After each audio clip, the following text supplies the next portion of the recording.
L-edituri tal-ġurnal Kulħadd u l-Orizzont ma nstabux ħatja li ma lafamaw lil Liben l-eks Ministru tal-Edukazzjoni Dolores Cristina. Dan f'kawża ta' libelli Alessandro Cristina kien fetaħ kontra l-avukat Tony Abela u Josef Karwana brabta ma' artikli pubblikati fiż-żewġ gazzetti. Artikli li nkitbu wara li l-Kummissjoni Ewropea kienet issospendiet programmi ta' Malta fil-qasam edukattiv minħabba amministrazzjoni ħażina. Saħansitra Malta kienet tilfet miljuni ta' euro. L-artikli kienu jinnotaw kif il-manager ta' dawn il-programmi ta' fondi ma kien ħadd għajriben il-Ministru tal-Edukazzjoni nnifisha.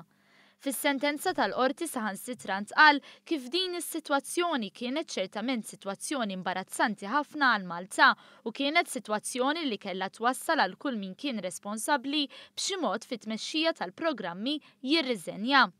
Kien innutat kif kienu biss is-Segretarju Permanenti fih dan il-Ministeru tal-Edukazzjoni u l-Kap tal-European Union Programs Agencies li rriżenjaw.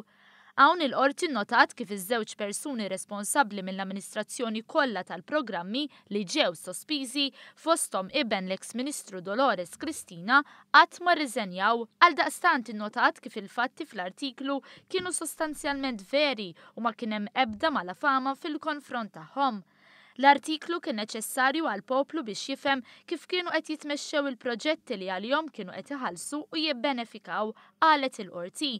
Għal-ġurnal Kulħadd deru l-avukati Tony Abela u Veronique Dalli u għal-ġurnal L-Orizzont Aaron Mifsud Bonnici.